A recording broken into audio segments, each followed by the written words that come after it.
بسم اللہ الرحمن الرحیم۔ السلام علیکم۔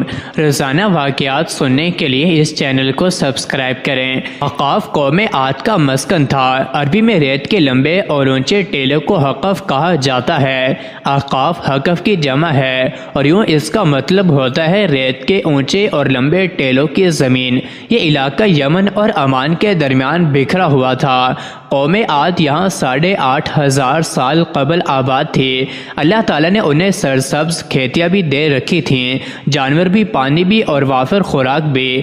نعمتوں کی اس فراوانی نے انہیں بھٹکا دیا، وہ اللہ کے باغی ہو گئے۔ ہدایت کے لیے حضرت ہود علیہ السلام کو بھجوایا گیا، وہ انہیں تبلیغ کرنے لگے، لیکن قوم عاد ان کا مذاق اڑانے لگی۔ وہ شرک سے پیچھے ہٹنے کے لیے راضی نہ ہوئے۔ شداد اس قوم کا بادشاہ تھا۔ یہ دو بھائی تھے، شدید اور شداد۔ شدید پہلے بادشاہ بنا، وہ فوت ہوا تو شداد نے اقتدار سنبھال لیا۔ وہ ایک وسیع سلطنت کا حکمران تھا۔ حکومت یمن سے عراق اور بعض روایات کے مطابق ایران تک پھیلی تھی۔ حضرت ہود علیہ السلام نے اسے بھی سمجھانے کی کوشش کی، لیکن اس کا دل بھی بند تھا۔ دونوں کے درمیان مکالمہ ہوا۔ شداد نے حضرت ہود علیہ السلام سے پوچھا، میں اگر ایمان لے آؤں تو مجھے کیا فائدہ ہوگا؟ حضرت ہود علیہ السلام نے فرمایا، تم پر جنت حلال ہو جائے گی۔ شداد نے پوچھا، جنت کیا ہے؟ حضرت ہود علیہ السلام نے اسے جنت کا نقشہ بتایا۔ شداد نے دعویٰ کر دیا، یہ کیا بڑی بات ہے، میں بھی ایسی جنت بنا سکتا ہوں۔ حضرت ہود علیہ السلام نے اسے اس کفر اور اس شرک سے روکنے کی کوشش کی، لیکن وہ باز نہ آیا۔ اس نے سلطنت کے تمام بڑے معمار اکٹھے کیے اور احقاف میں ارم کے مقام پر 20 کوس لمبی اور چوڑی جنت بنوانی شروع کر دی۔ جنت میں سونے اور چاندی کی اینٹیں بھی لگائی گئیں اور جواہرات بھی لٹکائے گئے۔ شہد، دودھ اور پانی کی نہریں بھی رواں کر دی گئیں اور نہروں کے کنارے ہیرے لگا دیے۔ بڑے بڑے محل بنا کر ہر محل تک دودھ اور شہد کی ایک چھوٹی نہر پہنچا دی۔ دنیا جہاں کے درخت، پودے اور پھول بھی لگوا دیے۔ درختوں پر سونے کے پھول لگائے، دیواروں کو عرق گلاب سے تر و تازہ کیا گیا۔ قوم عاد بلند ستونوں پر محلات بنانے کی ماہر تھی۔ شداد کی ارم جنت میں یہ فن عروج پر تھا۔ ریت کے ٹیلوں کے درمیان بلند ستون تھے اور ان ستونوں پر سونے اور چاندی کی عمارتیں کھڑی تھیں، جس پر سورج کی روشنی پڑتے ہی آنکھیں چندیا جاتی تھی۔ شداد نے فیصلہ کیا تھا وہ جنت کی تکمیل کے بعد اس میں قدم رکھے گا۔ معماروں نے جب اسے جنت کی تکمیل کی اطلاع دے دی تو وہ تیار ہوا، اپنی فوج لی اور جنت کے معائنے کے لیے نکل کھڑا ہوا۔ وہ جنت کے دروازے پر پہنچا، گھوڑے سے نیچے اترنے لگا۔ ابھی اس کا ایک پاؤں زمین اور دوسرا گھوڑے کی رکاب پر تھا کہ ملک الموت آ گیا۔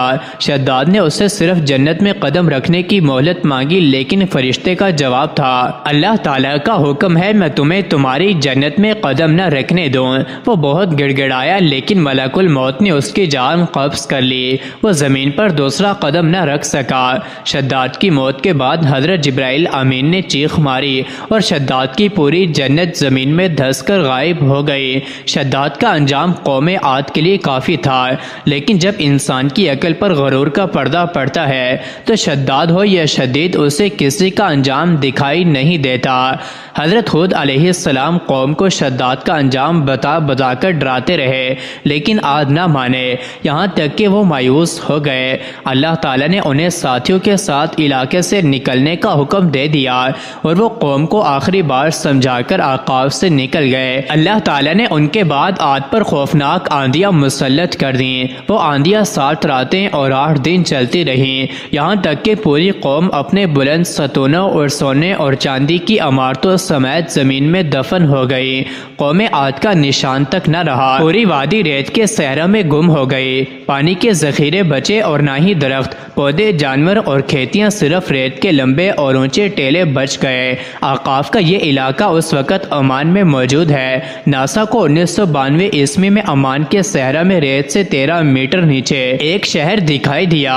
یہ ایک حیران کن دریافت تھی۔ اس پر کام شروع ہوا اور شہر کا سرا مل گیا، لیکن شہر کھودا نہ جا سکا۔ وجہ گندھک تھی۔ وہ شہر پورے کا پورا گندھک کے جوہر میں غرق تھا۔ آرکیالوجسٹ نے پائپ لگا کر پانی نکالنے کی کوشش کی، لیکن یہ آسان کام نہیں تھا۔ چنانچہ یہ لوگ 26 سال گزرنے کے باوجود ریت میں گم شہر کی طرف ایک چٹان کھود سکے، اور یہ چٹان شداد کی جنت کا صلہ تھی۔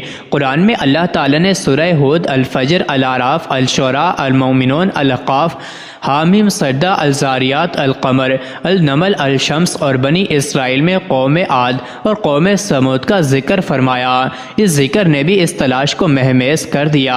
یہ علاقہ 1843 عیسوی میں سب سے پہلے ایک جرمن فوجی نے دریافت کیا تھا۔ اس کا کہنا تھا علاقے کی ریت باریک صفوف کی طرح تھی اور اس میں جو بھی چیز گر جاتی تھی وہ چند لمحوں میں ریت میں دفن ہو جاتی تھی۔ اس کا خیال تھا ریت کے نیچے زمین نہیں، یہ علاقہ ریت کی دلدل ہے۔ شداد کی جنت آج کل اوبر کہلاتی ہے۔ اوبار ریت کے سمندر میں چھوٹا سا شہر ہے۔ شہر سے باہر نکلے تو دائیں بائیں ریت کے ٹیلے ہیں، اور یہ ٹیلے ایک طرف سے سعودی عرب اور دوسری طرف سے یمن کے بارڈر تک چلے جاتے ہیں۔ مزید ایسے ہی ویڈیوز کے لیے چینل کو ضرور سبسکرائب کریں۔